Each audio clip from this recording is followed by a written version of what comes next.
Kevin Nash is bound for the hospital and TNA is bound for disaster. Welcome back, guys, to Fog Wrestling.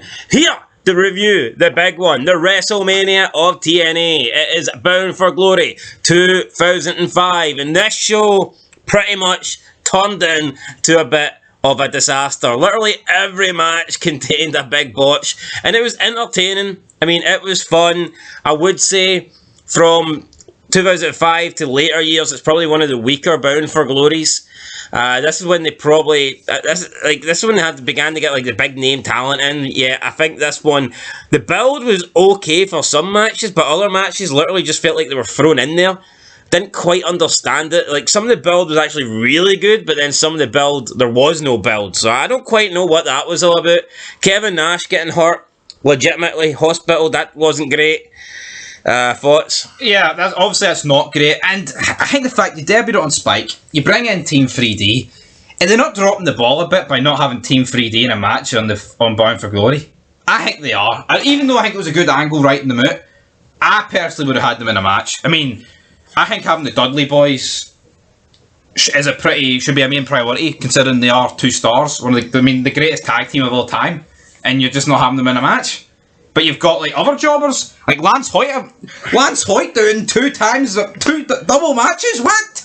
I don't know. I get it. They wanted to pretend that the Dudleys were done, and the AAMW had taken them out. But I don't know. Bound for Glory, the big one. The big one. I mean, the surprise, I guess, the return of the Dudleys was cool, Team 3D, but I don't know. There's just something weird about tonight. So the first half an hour is free. Larry Sabisco, by the way, before we get started, I think he had a stroke or something. The whole constant use of the towel. I think maybe he's trying to signal that he's under pressure, but it was it's cringy. It's funny. It looks like the worst sort of acting you've ever seen. Well, probably was the worst sort of acting I've ever seen. No, like, Stephen McMahon, when he was under pressure, when's he like, there wasn't even sweat coming off him, he's patting himself down, there's nothing to pat down. Garbage. Anyway, right, TNA, first half an hour build is a free pay-per-view, aka the pre-show. That's pretty much what it is. But they tried to build this as if, we're letting you get 30 minutes for free. But in reality, it was a pre-show. But the intro, we do finally get to see the voice behind, the face behind the voice. Yeah, so the guy that does, "This is TNA. Cross the line." He's actually a big black guy, which I never knew before. Yeah, so I didn't know who I thought he would be, but you know what? It's mad to think in 2023 it took us this long to find out. He just looks like he's someone for the jungle. He's like from the tribe or something. No, he does. Like, I don't know if he is, or that's what they're trying to go for, but... Anyway, we kick off with an announcement that Kevin Nash won't be here tonight. And this isn't a, we're going to say he's not here, then he turns up. He's legitimately not here. He's in hospital. It's legit. Don't know why. What was it? Do you not know? No idea, but he is in hospital. I'm going to guess quad. Jeff Jarrett, AMW, and Gail Kim, they're backstage. They're hanging out on a hearse. Someone's going in the casket tonight. So there's going to be a funeral tonight. We get a 4-way X Division match. Sonjay Dutt defeating Roderick Strong, Alex Shelley, and Austin Aries. Throwaway match. Apparently Sonjay Dutt is huge in India, so we'll see if he's going to get pushed because of that. We've got some interviews. Then we go to the ring. Raven demands that Larry Sabisco put him in the main event versus Jarrett because Kevin Nash ain't there. Sabisco says he will choose an opponent to replace Nash, but it will be on his own time. So looks like, Raven's lucky to get into the building tonight. Normally he gets thrown out. Somehow he's made it into Bound for Glory. Raven, another star, since Spike TV. He's not been allowed in. Yeah, but they're obviously, and this ain't the same as the Dudleys, man. They're doing a story with Raven. No, I get it, but I just think it's weird to write off 3 of your biggest stars. So yeah, then RHINO comes out. RHINO says that, Raven, you're gone a little soft. A girl's got to your head. There must be a girl. I mean, I don't know. RHINO was saying all this girl shit. For all we know, Raven could be gay. What happened to the Raven that crucified people? I just don't get it, man. What was he talking? A girl got to your head? He kept mentioning a girl. We haven't seen a girl. I think he's just meaning that. Is that what happened? Is that what happened? Rather than actual facts? Could that have happened, Raven? Anyway, RHINO got new music. Raven got dragged out by security. We've seen this a million times over the past 4 weeks. And then the Flock member Cassidy got speared in the ring, or as RHINO likes to call it, the Gore. Gore! Then we got a wee interview with Douglas and AJ Styles talking about the rivalry with Christopher Daniels. And that was it. That was your 30-minute of pay-per-view for free. That was the pre-show. I guess the segment was alright. I mean, the match I didn't really care about, and AJ Styles cutting a promo in 2005, not exactly the greatest thing I've ever heard, but for free TV on a pay-per-view, it could have been worse. It could have been worse, right? Up next, first match of the night, International Showdown, Samoa Joe versus Jushin Thunder Liger. Joe wins by submission, hit the muscle buster, then put in his Cohiba clutch, or the Cohiba, I don't know. The Coquina clutch. The Coquina clutch, that's the one. Josefina Lager, whatever. The Coquina I think he clutch. had a few lagers because he can't wrestle. He's done. He's too old. He's decrepit. This guy, I don't know, Justin Thunder Liger looks very slow to me. People make it as if, oh, he's a great high flyer, great this, great that. He just, even his body, like, he looks a little bit like a dwarf. I don't know. I wasn't a fan. Yeah, I'm actually going to Google what age he is, was then, because in WCW, I would have been shocked if he was over 30, to be honest. He was moving like I don't know, I thought he was moving like an old man. I'm going to assume close to 50 when this was happening. He's 58, so he was 40, which is, I think that's quite old for. That was quite old back then, but I tell you what, he looked his age in this match. I just thought he looked really slow. Anyway, yeah, but would you have said he looked 40 in this match? No, I thought he looked older. That's mad. Don't think this guy's 58. Just shows you everyone's aging. Yeah, no, I thought the guy looked older based on his performance in the ring. Anyway, Samoa Joe wins. Moving on, 6-man tag match. Simon Diamond, Ellis Skipper, David Young, they defeated Apollo, Sonny Stasiak, and Shark Boy. I don't know why this match wasn't on the pre-show. Like, yeah, I said during the show, when Shark Boy's your biggest draw, out of 6 people, you've got a problem. Like, why the fuck wouldn't you move the segments that happened? Like, the Jeff Jarrett on the hearse thing, and then the in-ring with Raven and RHINO and Sabisco. I'd have put that on the main show. Why the fuck was this 6-man tag match? Which had no build, by the way. We didn't even know this was happening. Wasn't announced. Just happened legit on the fly. And also, the X Division match that was on the pre-show probably warranted more of a spot. With Andre Dutt being an Indian star. To me, this 6-man tag match should have been on the 3 minutes. 30 minutes free. Yeah. But it wasn't. I don't understand this match. This ain't a good look for TNA, 6. This is like backyard wrestling. I like this Sonny Siaki guy. He does remind me of The Rock, but I mean, he's going nowhere. He reminds you of The Rock, but he ain't The Rock. He can't pick up a win over Simon Diamond. Simon Diamond! That's when you know you're in trouble. Then we got the next match, Alpha Male Monty Brown taking on the Ticked Off Texan Lance Hoyt. I thought this match was alright. Monty Brown hitting a big massive power, but I think Monty Brown's got legit strength. Yeah, there was a few times where Lance Hoyt near killed himself, but yeah, Lance Hoyt likes to dive over the top rope and almost land on his head every single time. It was a good mesh of styles. I liked it. I liked them. Alpha Male though, Monty Brown, very strong. I mean, this guy seems to be able to he just tosses him around, and Lance Hoyt is a pretty big dude, so fair play, hit a big powerbomb, hit the pounce, hit all his signature moves, hit the 1, 2, 3. Then we got the next match, Bobby Roode, Eric Young, and A1 with Scott D'Amore, Team Canada, defeating Ron Killings, Conan, and BJ James with Kit James. What's your thoughts on this? I just don't like Free Live Crew. I don't like Team Canada either. They don't do it for me. Before the match, James wanted to come out and be with them, but I think Billy Gunn should have been pushed as like a main offender in the TNA. He should not be hanging around with BJ James, or whatever his name is. Yeah, I don't really get it. Bobby Roode hits BJ James with the hockey stick for the win after D'Amore distracted the ref. Then after the match, Team Canada held up Conan for Kip James, but Kip James took out Team Canada with a chair. And that was it. I guess maybe Conan's going to allow Kip James now to join the Free Live Crew. Would that make them the 4 Live Crew? It probably would, but Billy Gunn's wasted in that. Up next, we had Ultimate X, Petey Williams versus Matt Bentley versus Chris Sabin. This match was a disaster. It just, the match itself wasn't too bad, but when the X falls and the production crew came out and put up with a fucking ladder, I'm sorry, the match could have been the greatest of all time. That just takes away from it. Yeah, so they're going for the X, and the X falls because 2 guys are on the rope, so the X falls down. The referee then kind of looks at everybody. The TNA crew come out with a ladder. They have to set this ladder up, and then the other 3 guys have to brawl on the outside while they're putting the X back up, which was awkward. But then we get back in the ring, and the X falls again, but Petey Williams is standing under it, and he catches it. and the referee calls the match over. And I don't know, this looked fucking phony. After the match, we had Chris Sabin and Matt Bentley just storm backstage looking pissed. And that would make me think that maybe this entire match was a botch because... Yeah, and Petey Williams even looked pissed. Why the fuck would Petey Williams standing underneath the X end the match? No, what's weird about it though? Petey Williams was looking, waiting for it to fall. If you actually, if you watch it, he's looking for a good 4 or 5 seconds, and then it falls and he catches it. Crowd chanted bullshit. It was just awkward. Could you imagine Money in the Bank, right? The inaugural one or whatever one, like the 3rd or 4th one, ending like this? You know, Rob Van Dam just fucking sits under it with his legs in a weird position, and he catches it and his music plays. What?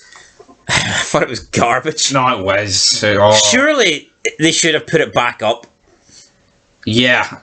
Or maybe there was a problem and it wasn't hooking correct. I don't know. It's just an amateur look. What did he do? How many times he called the crew back out with the ladder? He put it back. It was just fucking... Like, just imagine, like Mania X7, the TLC match. Imagine the belts kept falling.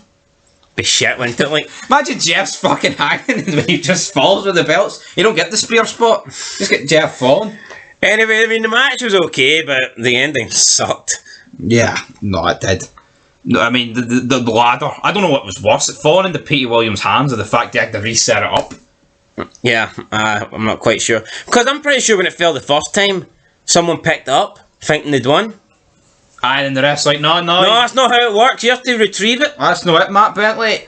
But, yeah, was it Matt Bentley? One of them picked it up when it fell the first time. And then the rest like, no, it doesn't work like that. But then the second time, it's like, nah, it does work like that. I don't know. Make up your mind. Tag team title match up next. America's Most Wanted. Storm and Harris defeated the Naturals, Stevens and Douglas, to retain the titles. I thought it was a good match. Storm took out very early on. I think he maybe hurt his back because he was... Probably second match of the night, I'd say. Because he was like just leaning against the ropes, basically, for a long time. Then we got Storm getting battered, but not Storm. Harris getting battered by the other two members. The Wildcat. Storm then made a comeback late on, but the Naturals were looking like they were going to win. But Gail Kim got involved. One of the Naturals was chasing her around the ring. He caught her, but before he could do anything, Harris ended up handcuffing him to the railing. That meant that he was stuck here, and it was his teammate in the ring. I believe it was Douglas all alone. And we got another beer bottle and the death sentence on him for the victory. That's a good... I like that. America's Most Wanted, right? And their finisher's the death sentence. That's all you need. That's all you want. What's the other one called? The Hispanic group that LAX. LAX and Homicide's finish. His name's Homicide. Homicide. Homicide's finisher's called the Gringo Killer. Fucking great names. What do you get now? Cookie cutter bullshit, man. That's what you get now. Garbage. But this match was good. I enjoyed this match. Even though we just had it on Impact, it's still good. And then after the match, they got the chair and they beat up the guy that was handcuffed. They just started battering him with a steel chair. They do love a Jeff Jarrett, Team of Canada, American Most Wanted beatdown, don't they? Aye. Around this period, like, if you don't get that on a show, what is happening? But it was good. Up next with the Monsters Ball match, RHINO, Jeff Hardy, Abyss, and Sabu. Another good match, although I do think the ending was a botch. Jeff Hardy, fucking mad bastard, jumped off the TNA entrance. Now, the Titantron, now this was quite high up. I'm going to say it was probably maybe 20, 25 feet at least. Yeah, because it was to the floor, it wasn't even to the ramp, so I'm going to say so too. And the fact that, and then he wasn't even stood up on like a pillar as well, he got even higher, and he actually did the swantons. This guy's like rotating his head, but there wasn't that much distance between where Abyss was on the table and the edge of the ramp. So Jeff Hardy, if he mistimed this, or if he like under jumped with the maneuver, I mean, he was literally going to crack his head or crack his back on and he could have paralysed himself, killed himself. No, you've got to give credit for Hardy to finesse this. I mean, he could have easily misshot the tables or just hit the one that Abyss ain't on. But he actually connected. Even if he overshoots, I know I'm saying if he undershoots, he's probably cracking his head and dying. If he overshoots it, he's probably fucked as well. Either way, man, he's fucked. Probably doesn't die, like, but I mean, his fucking hips or spine or... They must have practiced this. Yeah. There's no... I'd like to think they practice it. See if he was doing this for the first time. And the thing is, he actually fucking nailed it perfectly. I mean, it was spot on. It's one of those. I think it is probably one of the more memorable spots in TNA history. I'd say this. Aye, this is. I remember this. Abyss made it back to the ring first, and then he got hit with a fucking gore while he was carrying the thumbtacks. Yeah, so Abyss has got thumbtacks in the ring, and RHINO hits him with the gore, which was, I don't know. We didn't get to see the thumbtacks. I can't imagine that we were going to get a Monsters Ball foot thumbtacks. It's not even like he gored them and then the thumbtacks were everywhere. Like, the bag just stayed shut. Yeah, we then had Sabu get thrown to the outside through a table, but the table was positioned the wrong way. So the table didn't really give, and it was, instead of the table breaking, it was like Sabu's back that almost fucking broke. Yeah. The way he went through this table didn't look good. A lot of bloody table spots in this match. Yeah, lots of table spots. We also had a gore through a table at one point, and then RHINO finishes off Sabu with a top rope pile driver. He does it to Jeff Hardy, folds Jeff Hardy like a accordion. Jeff Hardy, that's the one. I actually think this was supposed to end the match. I know we can say Sabu is supposed to break it up, but I think maybe they just wanted to make it look like that. Now, after the match, they did check on Jeff Hardy, so no wonder. Maybe he wasn't able to kick it. Because there was officials checking on Jeff. Hold on. If Jeff wasn't allowed to kick it, right? Well, I said maybe he wasn't able. That's what I mean, right? He wasn't able. Alright, fucking relax, Jeff. Right? Would they really put him in the main event? Actually, take that back. Look at Victory Road. Go to fucking put him in the main event. If he can walk, he can fucking fight. What are you talking about? If he's breathing, he's wrestling. No, I mean, Kevin Nash, probably in the hospital for some bullshit fucking injury, but Jeff Hardy's on his deathbed. Darkness. And he gets wielded. But yeah, no, Sabu was close to making the save, but he didn't make it. And it's like, the fact that the Abyss brought in this thumbtacks and the thumbtacks didn't get used, I'm not too sure. I think maybe this was another botch. You know what? It was a really good match. It was a good match. We then got an announcement. Larry Zbyszko says that there will be a 10-man gauntlet match for the title. Jeff Jarrett's not happy. Jeff Jarrett is complaining. He's like, I don't have time to prepare. This guy's a moany bastard. The majority of the people in this match will have to wrestle twice before they even get a shot against Jeff Jarrett. It's funny though, because Shane Douglas is almost more bothered than him. Yeah, Shane Douglas was marking it. This ain't fair, man. The champ's got to know. The champ's got to know. Maybe he's in Team Canada as well. What year is this, mate? It's no 97 when you're on top. Hogan would be good here, wouldn't he? Aye. The non-believable fucking...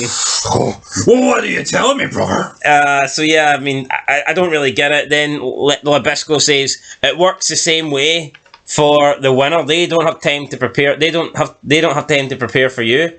Well, it's like the winner knows they're getting a title shot, so they know they're going to get Jeff Jarrett if they win. Yeah. It doesn't really work, does it? Yeah, Zbyszko just... The winner knows they're getting Jeff Jarrett, but Jeff Jarrett doesn't know who the winner is. I tell you what, I think Zbyszko's in a 40-figure shite. Hopefully we can move him on out here. Where's Vince Russo at this point? I think he's already gone. Vince Russo stays to TNA until 2009. Aye, but he's not a 40-figure, is what I meant. Well, get him back on our TV screen.